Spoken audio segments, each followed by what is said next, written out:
Hey everyone, welcome to the new year, January 2024, and our first episode of Inside Icon. Min, how are you today? I'm good.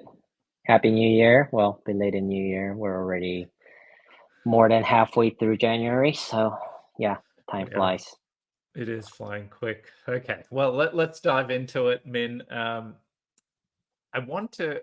How was your new year? How was the wrap up? Like, just quick intros. People haven't heard from you in a while. How you been? Um, Very good.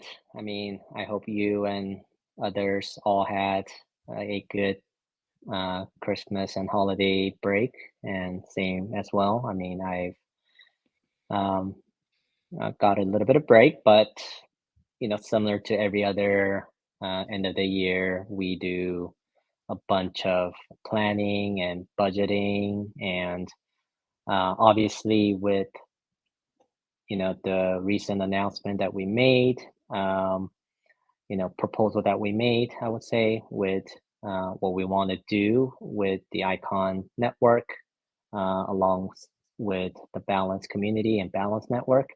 A lot of this excitement, you know, we were planning for during the end of the year last year, so and beginning of this year. So obviously, a lot of planning and strategy sessions that have Mm. been, uh, you know, being worked on. So yeah, it's exciting, but obviously, a lot of work went into this. Yep. Cool. Okay, and we're going to dive into that soon. But I wanted to start the new year off where we've seen a few changes, and I wanted you to give a bit of an overview about the foundation and who's doing what, so that the community has a bit more context.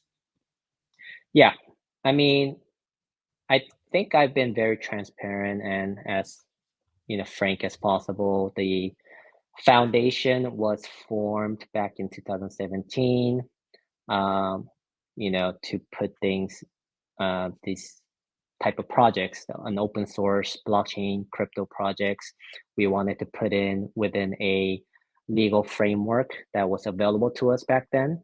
The entire purpose was to spearhead what was drafted in the white paper, and the foundation's purpose is to give out grants to many different organizations in order to fulfill uh, the vision that we've created back in 2017. And obviously, and things change along the way, and you know we've had many people come in and out, so I'm sure a lot of people have been quite confused or been wondering how exactly, what's the purpose of the foundation, what's the purpose of these contributors, who are the core contributors versus outside contributors, like, so all of that, right? So Mm. yeah, I mean, I get it. It is you know one of a lot of questions are kind of coming from it, but in essence, I think the foundation is the community. The community is sort of the foundation where we're here to support everything that's happening within the Icon network and the community. So we're not a for-profit entity where I benefit or other council members have equity or stock shares in um, a company similar to other for-profit companies, right? Like, we're Mm. talking, we are a recognized nonprofit organization that is regulated, and so we need to do things that are very strict, that are beneficial, to the Icon project and the Icon network. So that is the purpose of the foundation, and you know the foundation is made up of the directors or the council members, and the council members are the ones that are uh, managing, uh, the foundation, make sure that we are compliant through the year, and um, making sure that we present all the various contracts and business plans to our auditors and to the um, regulators, to make sure that we stay compliant and we do things that we said we were going to do back in 2017. So we are constantly watched over, monitored to perform and do things the right way. Other than that, I would say we have three major main groups or teams, and we have the first and foremost the tech team where you, Fez, other people like Cyrus, Anton, Fidel, and so forth are you know basically project managers, making sure that there are different aspects of open source software technology that we have to we set frameworks, we set rules, we set other things in order to make sure that we we use the foundation's grants and treasury in the right way. So these managers make sure that we work with other third parties sometimes in order to make sure that the technology that we envision gets built. Um, so the teams like Parameta, HANA Wallet are just a couple of examples of the teams that we work with that is directly related with the tech team. We have uh, growth team, and growth team is a name that we've come up with very recently into 2024, and that team is responsible for business development, marketing, community management, and so forth, making sure that the icon community is taken care of and also the project continues to grow. um, so this team is led by Elise, and we have people like David, Rook, John, Arush, and other people who are helping to, you know, um, to help grow the project in itself. Hmm. And third, we have back office operations team that takes care of all the little things like legal to accounting to making sure that the auditors are given the right information for us to stay afloat. So yeah, and I would like to say this. I mean, we've been operating very differently, like every year, and like every organization, no year has been the same. So we continue to refine and improve upon our you know, needs and the Hmm. project needs, our community needs. So, you know, we've been changing things around, I would say, from year to year. So, Yep. and yeah, I mean, we constantly are looking to people to add. So we are planning to, hopefully add more tech people, with the, balanced and icon merger or alignment, like, how we want to move things forward. We plan to add new resources to be able to um, work with the community and other Hmm. contributors of the project in order to make sure that we continue to grow and flourish and so forth. Yeah. No, excellent. Thanks, man. Really appreciate that. I do agree this year is going to be different because it's going to be very focused, right? Like we've got balance, and this is what we're going to get into the nitty gritty of it is we got balanced, and if we really zone in and try to make it the decks, everything can come to it once we have liquidity, etc. But let's dive in. So let's talk about Yeah. balanced and like why do you feel balance and icon should be more aligned?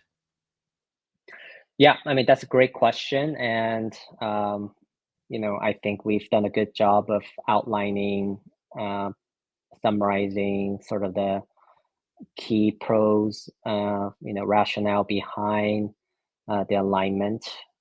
So, you know, I don't want to just repeat what's available in the blog post. And I think a good opportunity for me to just come out and talk about, some other things that I guess we, we discussed, talked about, but we, purposefully just didn't include it into the blog post because it was just, if you just put too much information into one Mm, proposal of all the pros, you know, the rationale behind this, it will just become just too big and maybe a little too confusing. So we just make wanted to make things as sweet and simple as possible. So we took some of the best um, ideas into the proposal for.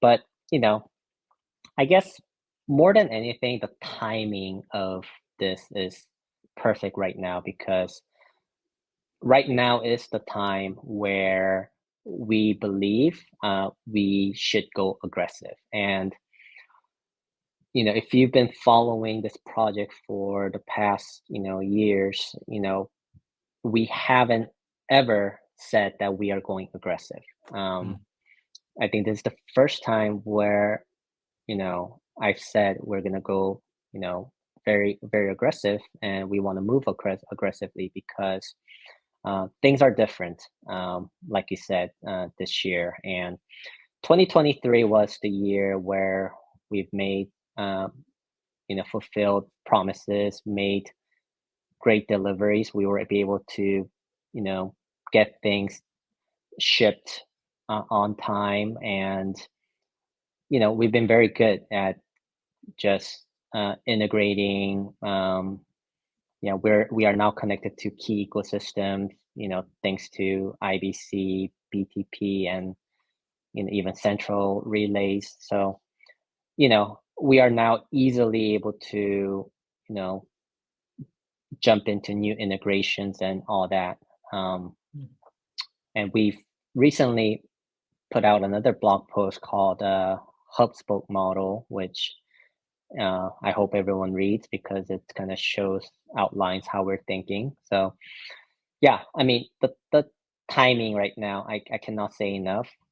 We've been building really really difficult, challenging technology over the few years, and majority of what we wanted to build on the tech side has already been built. So we just need to scale that to the next level. So the tech has been built. Now it's time to start, you know, working on use cases and pushing out this technology. It's sort of, Mm, you could call it distribution. We want more of this technology to be used, and balance is obviously a natural fit, I would say. And part of that, I would like to kind of remind people that it's something that we've envisioned, in our original white paper. And I think, we talked about decks. I know that a lot of people were upset that, the decks wasn't built immediately, and it took us a very, we weren't getting to it. I mean, fortunately, we had balance to come in and kind of, you know, fit that need for us. Part of that reason is obviously we were very ambitious with our original vision. So, we had a lot to build, obviously, just outside of, just building a Dex. So, and these were like very, very difficult, a lot more difficult than we originally envisioned. So, and I think we've finally came to a point where we feel we are very comfortable. So we didn't use the word enshrinement back in the days, mhm, but the concept is quite similar, I would say. Um, yeah, I mean, we saw a lot of synergies, from enshrining a DEX with Icon. And this feeling has only grown stronger as the crypto industry evolved over the years. mm, And, you know, um, I guess to break it down, I want to say that I think this, uh, alignment, balance, and icon alignment makes a lot of sense because, like, first is about the importance of consumer facing product. I think a lot of us are realizing how much more important it is to have like a very tangible product or a very having a physical product that people click with, um, which is like a very, simple, tangible way for traders to experience the power of the icons technology. Technology is very difficult, especially an infrastructure technology like icon is very difficult to for users to realize that there is something that behind it that that powers everything, all the applications around it, right? I think a good example might be, when we look at personal computers, we don't think about, Intel Pentiums that ran the computer itself. We look at the cover, which is Dell or IBM. Like those are the computers. Like we don't really think about like what's the real technology that goes behind actually like operating a computer. So very similarly, like I think that's important where, having a front facing like physical product like Balance kind of lead the way of showcasing the technology behind Balance, which is going to be Icon, right? So, Mm. um, yeah, so it's always like much easier to quantify and track, you know, the users on Balance. Um, it allows us to focus better on like building a better and safer native swap experience, um, and that would directly benefit Icon. So I think focusing on consumer facing product is one big shift that we're thinking about. Second is, we know that Balance has proven to generate like meaningful revenue in the past, even without um, icons, xCall, or you know, you know, I think even without that, like it was very meaningful. However, I would say the growth is was very limited because Balance was kind of started out as a fair launch product. The community has been very strong and very respectful community. However, you know, there there hasn't been much resources that has helped Balance propel into one of the top exchanges or decentralized exchanges out there. And I think that is, we all know Balance has a solid product and a solid experience, but I think it could be um, I think it could have more opportunities to be one of the top exchanges out there. And I think that this enshrinement, this merger and enshrinement would help kind of supercharge that potential with as we will probably talk about today, a deeper liquidity pool. But Mm. not only that, but also being able to provide some resources to Balance in order for it to continue building the product to to a level where it could actually be more competitive with other, this, dexes out there. And in the end, I think the balanced revenue, having balanced revenue that is directly tied to the economics of Icon, it is also very important for the long-term sustainability of both networks, right? Both Balance and Icon. I think it's very complementary, but at the same time, I think, you know, Icon having the resources, Icon network having a larger community, and Balance having a product focused mind that is directly beneficial to also the Icon network. I think put that together just brings more synergistic, relationship. So, Yeah. you know, the the third is I feel like you're trying to stop me, but No, no, maybe one go. more Yeah. or talking too long.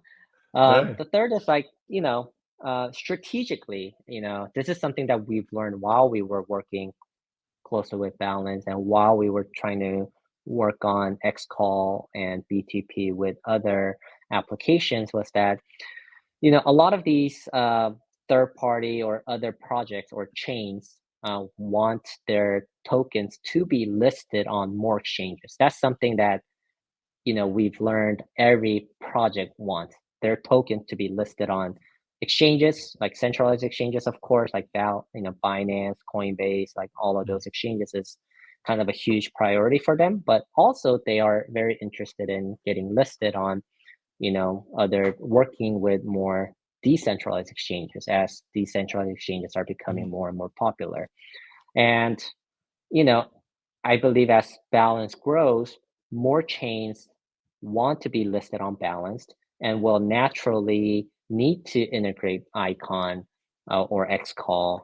Um, so, you know, for us, being able to provide a channel for them to integrate xCall, use xCall for their end goal, which is to be listed on balance. I think that brings a lot of long-term sustainability for the icons technology, where you know it will help us scale a lot faster. The integrations could go a lot faster.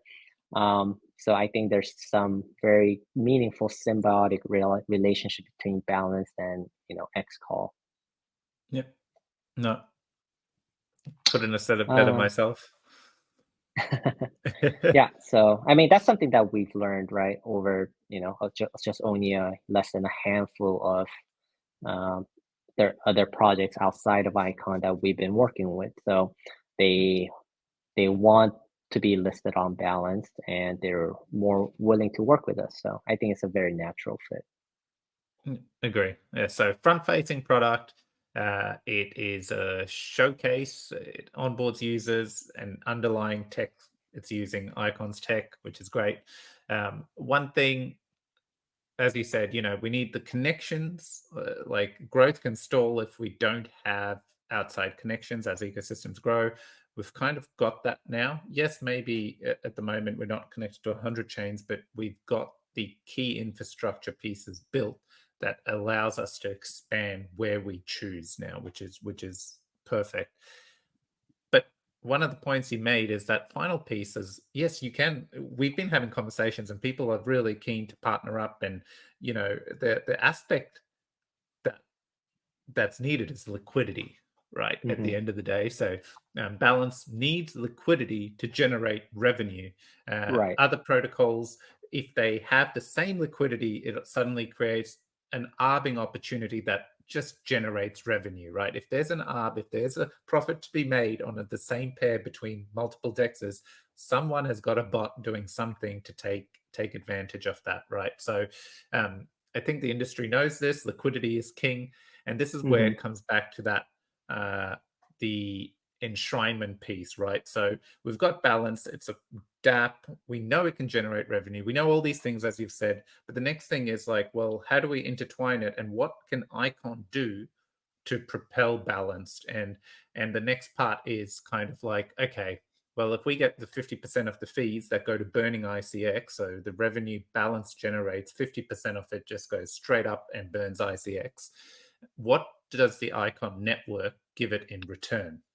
And this is where we get to this emissions.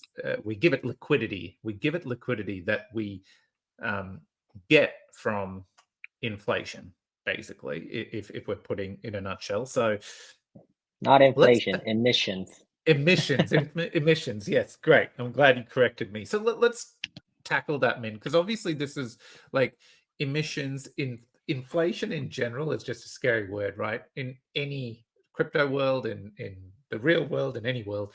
But let's talk about Yeah. emissions. How would this won't this hurt ICX? Won't this hurt Icon if we have more emissions? Yeah, I think that's like one of the biggest misconceptions of emissions, which is a lot of people confuse with inflation. So Hmm. you know, inflation is something all economists understand that it is bad for the economy, or if it's like the US economy, inflation, having too much inflation is bad. A healthy amount of inflation was around target was around 2%, right? So, Mm, inflation is just something that is very natural when it comes to, you know, economic growth. When you mm, have growth, you have higher prices on certain things, and it's your wages grow, everything kind of becomes more and more expensive, right? So that's your purchasing power. When your purchasing power actually goes down, that is what inflation is.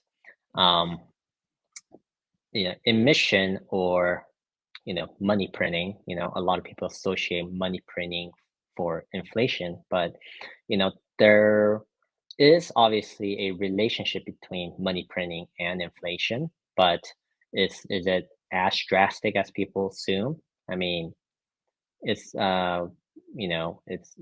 more up for debate. You print in order to jumpstart the economy in a lot of ways. That's you're expected to help grow like more industries, and you know create more value for your economy, and bring that value comes back into your increasing um your, I guess, status quo, or your purchasing power, for example, your GDP per capita increases, for example. Then that has been a meaningful way of increasing emission or money printing, right? So, I think it doesn't always equate to like money printing causes inflation. It could actually, cause the opposite way, if more value actually gets created by such effort. So, I think a lot of this is the reason why you know Bitcoin, or a lot of these other protocols, they start off with having set number of emissions. Some of them have like very high emissions in the beginning, and it sort of decreases as you go. Icon was known for having very, very low emissions, and we've been having very low emission from the very beginning, from compared to a lot of the other projects. So I think it's something that we need to recognize and think about. That kind of gives us room to improve our use emissions to our advantage, to jumpstart things that we feel is important, and that could bring back value back into the icon ecosystem, right? So as long as that value doesn't leave our ecosystem, but it creates more value, then that is what the purpose of this network owned liquidity you know is designed to do. So it's being used to jumpstart, balance, and in order to increase more revenue, and being able to burn more ICX in the long run than actual more, ICX emissions that will be created like every year. okay. I don't know if that So makes sense. no, it does. I guess if people are worried, like, so what we're saying is, so for a long period of time, inflation has been happening, right? It's just how every chain works. And Hmm. the goal of that inflation is, as you said, to make things productive, to pay so that it brings value to the network. But that's Emission, time. not inflation. No, I realize that. So, as in, what do you call the current before network owned liquidity? Any of that until now? Everything that's been happening, would it Hmm. be inflation or emissions? I mean, before it's all emissions, right? Yeah. Okay, so emissions. Okay, so we've been using emissions, and CPS is emissions. All that is emissions, with the goal to bring value back to the network. And Hmm. some of it has been successful, some of it hasn't. I mean, the successful part is, yes, quite a bit of now infrastructure has been built. The core chain is very robust. We've got all this stuff. Cool, but I think part of that emissions that has failed is we haven't built a lot of protocols. A lot of stuff from CPS just didn't come to fruition, right? So Right. what's different here? I guess, because at the end of the day, we can emit like crazy, but if Right. with the goal of bringing value, but if it's not bringing value, we're then losing out in the long run, right? But Yeah. over here, like as you called out, this network owned liquidity is a different beast, isn't it? Like it's not the same as a hope and a dream, go build and come. over here, we're actually the network owned liquidity. Why is it different, Min? This is kind of what I want. What I want to hear from you. Why is network owned liquidity different from funding and hoping a protocol gets built after 8 months? Yeah. So the big difference here is, as the name suggests, this is network-owned liquidity. So the majority of the new emissions that will be created, or the ICX that's created, will be put into network-owned liquidity. This network-owned liquidity is, you could think of it as a treasury or a fund that is owned by the entire ICX holders, so the entire icon community. That value does not speak does not get extracted away from um, you know the owners or the ICX holders. Um, so that amount we could always, if we decide, okay, we've created, let's just say, 10 million new ICX emissions, and that goes into the network owned liquidity, and we feel that, oh, we don't need it anymore, we could decide through governance vote to after 3 years, let's just say we still hold that 10 million ICX, we could Mm, decide to burn it or destroy it, and the supply of the ICX will go down by 10 million, right? So yeah. it will be same thing as the current inflation or emission that we have. um, it will be as if we've had the same emission without any Mm, changes, for years. So network owned liquidity is the important part, where people need to realize that this is a working capital. This is, ICX that is being used in order to generate revenue for us, right? So with this 10 million ICX that's being generated, that was given to us, it's a loan that will be used to create more revenue. So let's say we create 1 million more ICX through balance transaction fees. We have, xCall fees, we have mm, layer one transaction fees. So all these fees together helps us through this, liquidity pool that we've been able to provide, 1 extra million. So a year from now, instead of us burning just 10 million ICX, we can choose to burn 11 million ICX. So mm, that value gets, redistributed to all ICX holders. So it's a huge benefit for everyone, right? So think of 10 million as, the new emission as money that is going to be staying in, your bank account, that will be used to generate revenue for us, and that could mm, be destroyed or you know burned at any time that we want. So mm, that's up to the community. um, so I think the difference between network owned liquidity versus you know the emissions that we had so far, the two difference is that um, you know right now we're generating about 3 million. I think on a yearly basis it's about 36 million ICX to all ICX holder that goes, and most of them goes in a form of staking, right? So it's given out as staking rewards, and 10% goes into the CPS. So, and the majority of this staker rewards, historically, before we used to see a lot of restaking activities, but now, we've been seeing some outflow of, holders moving it to exchanges and selling it. That's how the value gets extracted away from the icon, ecosystem, right? Is when you give it out to people who decides to sell it for other, so that extracts the value out, right? Instead of, and that the net effect of more people coming in and buying ICX has to be offset that amount in order for the entire network value to grow. However, that hasn't been the case, recently. That was the case, a few years back. So, mm.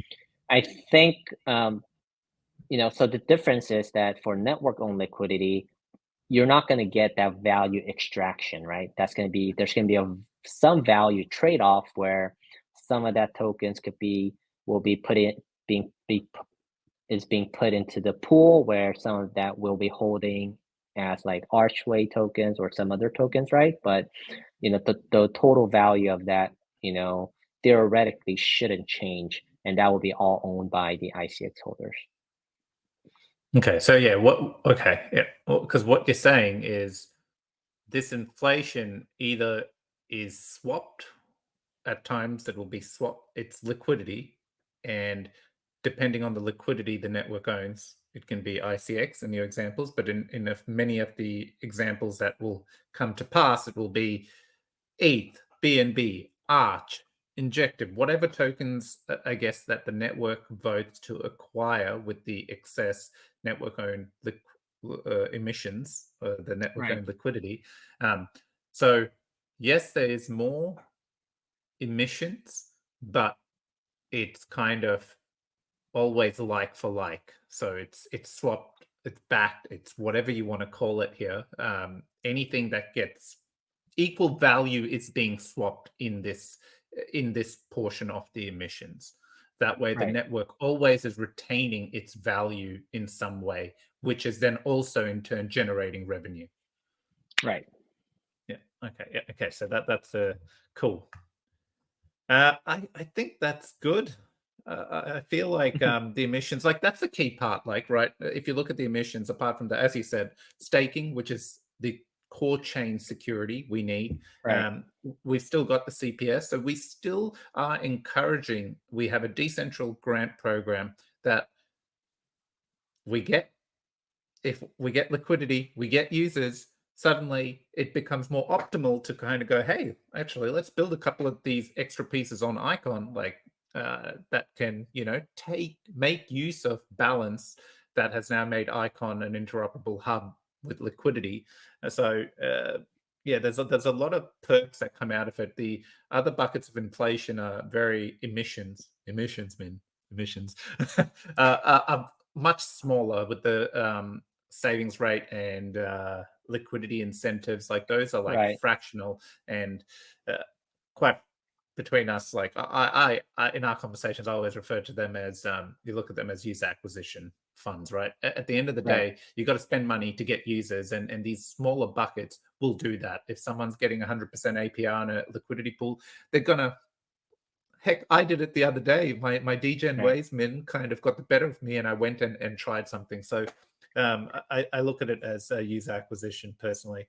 Yeah, But I mean, I could even argue that even network-owned liquidity is used as a form of user acquisition as well, because people want liquidity, they're gonna come to balance for yeah, liquidity. So yeah, I mean that is sort of the putting capital to work. I think is what this new emission is about. The old emission, I think that's one thing that I think we got to make it very clear is that the 36 million ICX emission that is that's the current design. That's how the ICX gets distributed to the CPS and stakers.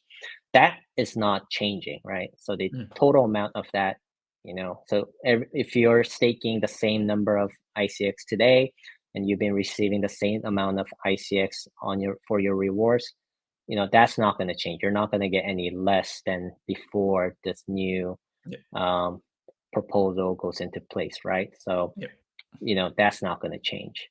Um, but what's going to change is that the new emission will be hopefully generating more revenue for the network that increases the network revenue that comes in.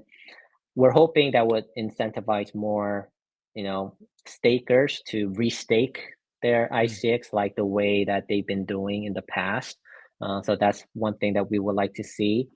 And obviously, the CPS is another bucket that we've, you know, um, that's, as you mentioned, there's been a lot of, what we could call leaks or extraction of value that, we use CPS hopefully as an investment to bring more value to the network. mm, I think you know, the validators or they're being better at picking which projects actually create value for the network. So Mm, I think the CPS is kind of headed in the right direction where that will bring more value. So that 10% of emission that's been going to CPS, as long as that amount gets, is used to give and bring more value for the network, that's going to be a net positive for the network, right? yep, So yep, yeah, in the end, we need more and more net positive.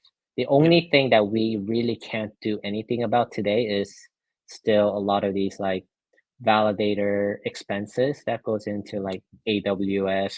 Mhm, You know, ICX needs to be sold to, support like these validator server fees, right? So mm, that is probably the only cost item that, we can't do anything about, but hopefully that's what we're trying to offset here, right? It's like, yep, I think our first sort of goal is, you know, in order to make Icon sustainable, we at least need to generate more revenue for these validators through transaction fees and all sorts, right? In order to offset, those value that's being extracted through, server fees and so forth.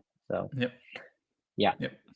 No, makes sense. Okay, I think we've had a good hearty discussion about emissions and the difference. And Min, it's not even a point of argue. I agree. Actually, if you look at the entire plan and all the buckets, is like user acquisition. Network owned liquidity is just like we launch on a new chain and we have the ability for users to come and purchase or give us their assets, the native assets, and create a user acquisition mechanic through it. It's all just a plus. So really excited. Posts, obviously, we've got the merger, we've taken feedback, we've reissued kind of round two, which has changed a little bit, but I believe it's definitely something the community has resonated with, the second proposal. So next steps, let's get it passed, voted on, and all that passed, and then we can start showcasing how these tools can be used to grow our user base. But we could talk another few hours around this, Min. So I want to keep things moving. So this year, Min, we've decided rather than me and David just constantly throwing questions at you, you've got people to do look after certain sections, me being the tech side of things. So why don't you throw questions at me so I can Yeah. answer? Over to you. No, I think that's fair. I mean, yeah, I think it's more fun for these recordings to be more of a conversation. And, obviously you, David, you guys have been doing a great job of, you know, everything that you do for the community, for the project. I think it's been great. And you have accumulated so much more knowledge around certain things such as tech side of things, right? So, yeah, definitely very happy to that you're on the team, and I honestly think you're better fit now to kind of answer these tech questions where you work closer with the other, everyone else on the tech team, and you're actually leading that team now. So I think it's great. So yeah, I mean, I think the first kind of obvious question for you is that, where this is a new year, like what exactly do we have in the pipeline, maybe starting with the first quarter of this year? Yep. Okay. No, I'm glad to be getting these questions. So, uh, the next 3 months, the goals are one is the ISS 4.0, which is towards the tail end. This is the new economic policy for Icon. It is a big piece because this kind of really aligns good behaviors for our validators, where traditionally we could see a lot of some validators they have nodes but aren't actually securing the network and just reaping rewards. So one the biggest fundamental change is addressing this. So that should come to pass like by the end of January. This should be on mainnet. So I think what's really important here, and a lot of people listen to these videos, it's highlighting if you are a voter that is voting for a validator that isn't online or producing blocks at the moment. And you can tell this by just going to the tracker and clicking on the validators, and it'll tell you all the validators that have a 99% uptime and then zero. The ones that are 0, if you have voted for them, you will stop receiving staking rewards. Like, so Right. this is me deviating a bit from the tech update, but I feel like this is a very important message, right? Because some people stake and they've forgotten about it, and all these years they would have been earning staking rewards. But post this change, if that validator isn't actually online and processing blocks, you won't earn rewards. So make sure you're cross-checking that and making the changes you need. Obviously, there's a different kettle of fish for the actual validators and things they have to do. I'm not going to cover that here. I just wanted to cover the voters, make sure they're looked after. So ISS changes, that's by the end of January. The next thing that we're doing is the central relay. So you've mentioned this. We actually just pushed out the final build where it can be used on mainnet. And the central relay, I've had a few people ask me what it is, and I'll be give a very brief rundown about it. It is Yeah. basically, you can spin it up to connect Icon to another chain. It's not decentralized. It's not, the ethos of Icon originally was that. It's the complete opposite. It's a very centralized integration to connect to other chains. But the way it's been designed is it's designed to complement another interoperable solution. So that's where that dual verification, if you want to send something over IBC, a message via IBC, and then you can also spin up a central relay as a second integration and send the same message, that complements it. In case there was ever a breach with the interoperable protocol that is IBC, if you've got the dual verification, your assets are safer. That's one use case. But the second is it gives us a quick way to connect to different chains. So once the core relay is done, we can now, so we've already got Base in the pipeline and Archway. And once those are done, a team like GangsterBet, for example, can spin up the central relay, connect Icon to Base, and they've got, they've been doing stuff on Base, and now they can create an actual use case where NFTs get locked on Icon, xCall messages get sent via the central relay, on base, and then they're gaming. So it's using xCall. Everything the central relay does uses xCall on the starting chain and the destination chain. It just gives any builder the flexibility to establish a connection to another chain. The other part of the central relay is the foundation. Like, we won't run the actual infrastructure. It is like the teams that can do it. So GangsterBet team just sets up their relay and runs with it. Balance does the same. Whoever else is there can use the spin up the relay and just start using it to be connected to chain. So, and finally, so it doesn't necessarily just mean Icon. So, for example, when the Archway and Base module is done, you could spin up the relay and have Archway connected to Base. And that's a win-win for Icon. Why? Because it's still going to use xCall messages, which takes a small fee that that burns ICX. So it is a cool. We haven't made a lot of noise about it. It's kind of been a background piece that is built and we make available for our builders and partners. But once we get a couple more of the adapters in place for the relay, being Base and Archway, we'll start making more noise about it. So that's one. And the final one, Min, at the moment to get out will be the hop chain integration, which is actually composable finance. This is in the IBC lane.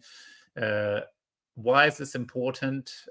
Very simply, this particular integration brings us in line with the official IBC spec. And all we want to do there is future-proof our IBC integration with Icon. So I won't spend more time there, but that's the guts of it. And a good use case to give more context is Osmosis is a very big hub, right? Osmosis in the Cosmos world is a DEX, but its core focus is that's it, right? And it accepts any Cosmos chain's native asset. And by native, I mean the core chain, Atom. Osmosis is the native asset for the Osmosis chain. Injective is the native asset for the Injective chain. So Osmosis is a hub where you can trade all those assets. The hop chain integration, composable finance, will make ICX compatible so that we can then put ICX on Osmosis in that standard and be tradable in the entire Cosmos space. So that is why this particular piece is important. It's also been very challenging, Min. You know, in our weekly updates, Right. you'll often see I've put up and I've told you, oh, we've had this issue or that issue. It's one thing that hasn't stuck to its timeline. But in my eyes, it's very much worth it because the end game, as I said, it just makes it future proofs our solution. And we did spend like 8, 9 months of development building out the IBC IBC integration. And Min, we're the second team to actually implement IBC outside of IBC, right? And Yeah. we again, people don't realize that it is actually quite difficult when we're talking light client-based solutions. This is why BTP also has taken so long in a different way. But Hmm. so I think for us to have achieved this is a win, and I do like to talk it up a little bit because it is a big accomplishment. And it's not me, it's Exactly. our technical partners who've done it, man. It's not me. Right. I've just been in the background going, do. But in the background, they've been working through all the problems and getting it out there. And finally, we've gotten that audited, and the audits went really, really well. And we used a very strong auditing firm in terms of they specialize in basically they audit only IBC stuff, and Right. part of their auditing is You gonna to share? act. You gonna share Yeah, the name? yeah, informal systems. So Yeah. we use them with all that's done. We are in the process at the moment with the composable finance making the fixes they've suggested. There hasn't been anything big, just a few tips and pieces how we can improve security better. So we're doing all that. When that's done, then we'll publish the report and the counter report showing all the fixes we've made. So I've said a lot, but yeah, in a nutshell, Mm. that's kind of all the stuff we've got going on. And oh, Min, finally, I forgot to tell you. So in the background, we've been plugging away, building, deploying xCall on various chains and making Yeah. adapters for layer 0 and wormhole. So I am Right. hoping middle of Feb we get that out uh, to uh, to mainnet. So Wormhole will be the first, and various chains, EVM chains for Wormhole. There's so many chains, I forget them all now. But your base chains, I think Avalanche, uh, Arbitrum, and a few others. So that Yeah. that should also be another big milestone piece that we tick off in early Feb. Yeah.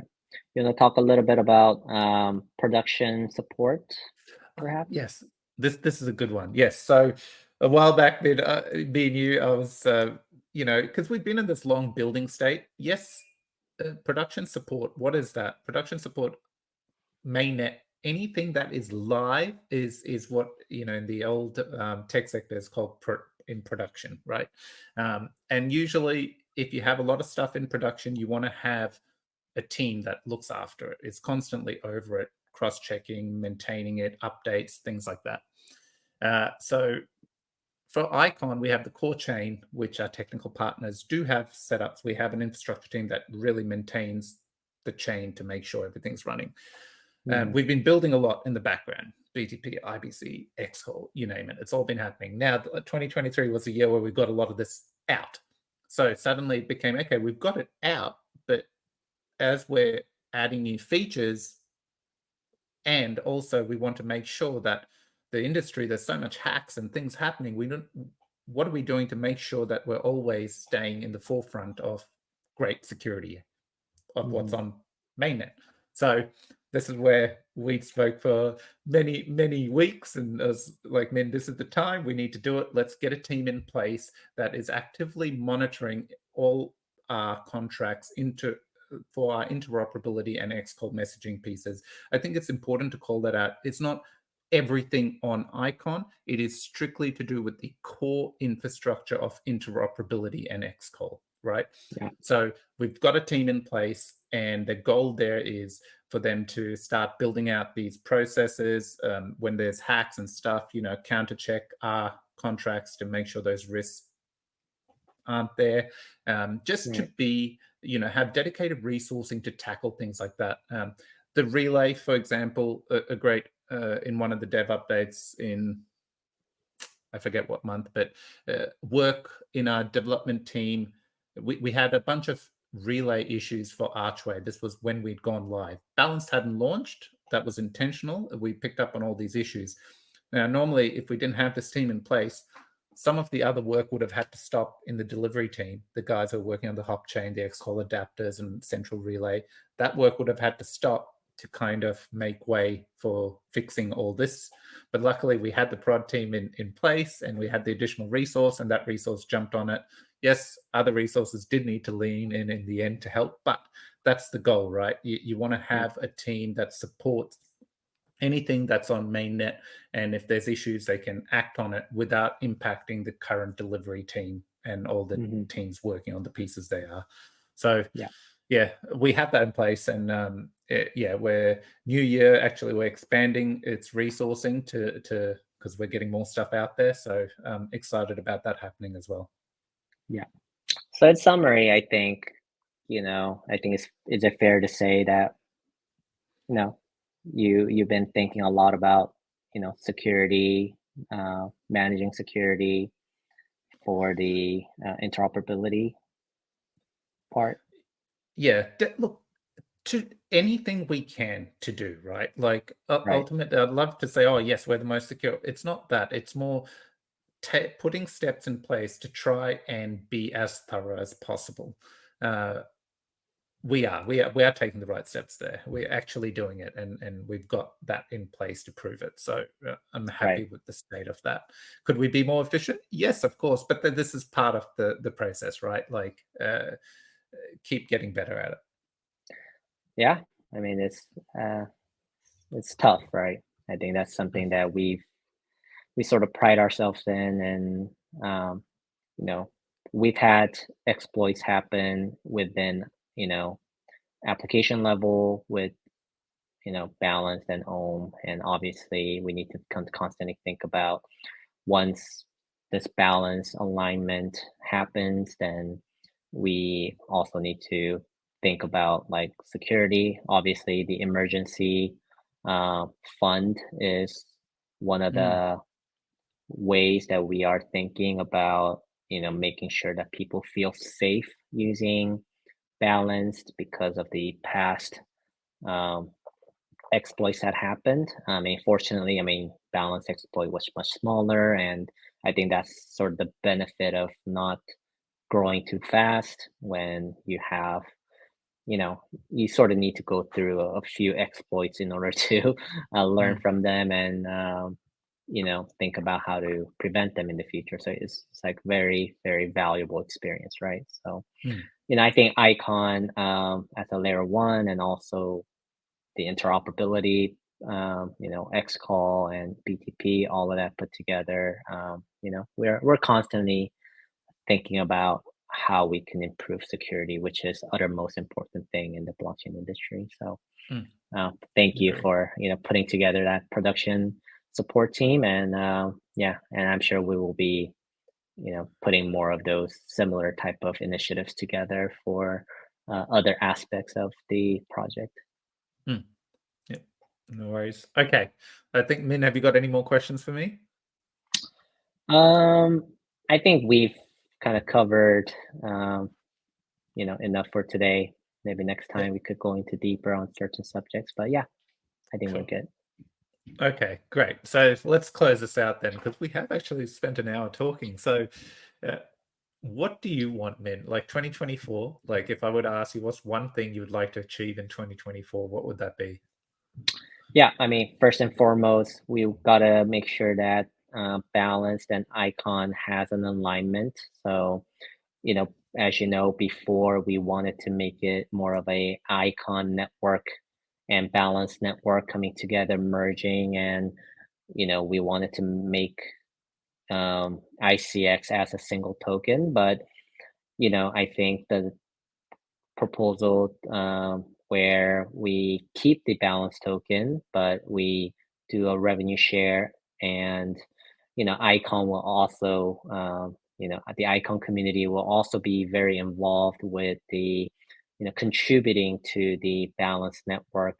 Mm, So I think that direction also works as well. So I'm happy whichever direction we go, as long as there's like a common direction and common goal that we want to pursue. I think that is okay. But more than that, I mean, my goal of the reason why we started this proposal in the first place is, I want to kill it out of, I want to make sure that, you know, we hit a home run here, right? We're not doing this so that we, keep balance for what it is today. We want to see balance grow into one of the top, 5, 10 dexes out there today. I want to make sure that balance represents one of the best, if not the best, native asset swap experience out there, right? So, you know, when we looked at the market today, I don't think there's anything like it. I know that there are other like native swap services, but I think what our technology provides is a real advantage in terms of the user experience. Not to say that, you know, we have a lot of headwinds where we need to figure out how to not only, make a even much better user experience for Balance and xCall, but overall, I think we have a very strong start. Fundamentally, we have an advantage here that I think we could take advantage of. So we could leverage and make sure that Balance becomes one of the top dexes out there. So my Mm, goal is to take you know help Balance become one of the top dexes, and the cool thing is you know, I'll be one of the contributors here. We all know that balance is not was not initiated by the Icon Foundation.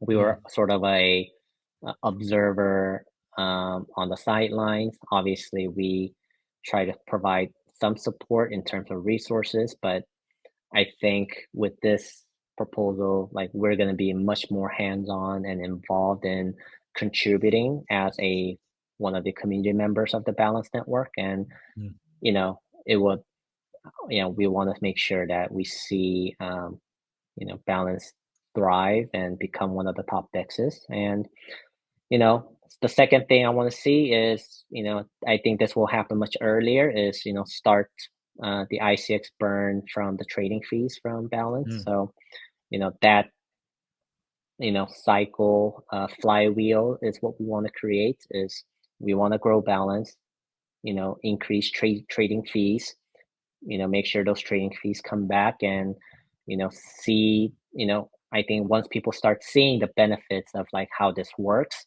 which mm, is going to be you know much more tangible visually, right, than what we had before. I think the community is going to be very excited, and I think that's going to create this sort of a roadmap or pathway for us to be much more profitable and sustainable in the long term, which will, I think, even further propel, Balance and Icon to new heights. So, mm, I have this like great faith that like this entire plan and mechanism is the design of it. I mean, we've thought about it for a while. I think it's like we have a very, very good shot. We're in a very unique position to be able to pull this off.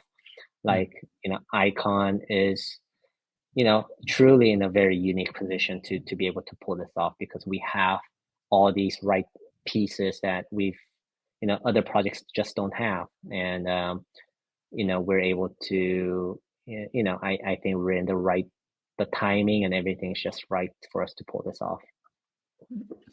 Cool. Okay, excellent, Min. Really appreciate having you on. Next month, David will be on, and you can quiz him. I actually look forward to what questions you're going to throw at him. The roles have reversed. But yeah, really appreciate your time, Min. Thanks for coming on today. Great. Thank you. All right. Bye bye. Take care, everyone.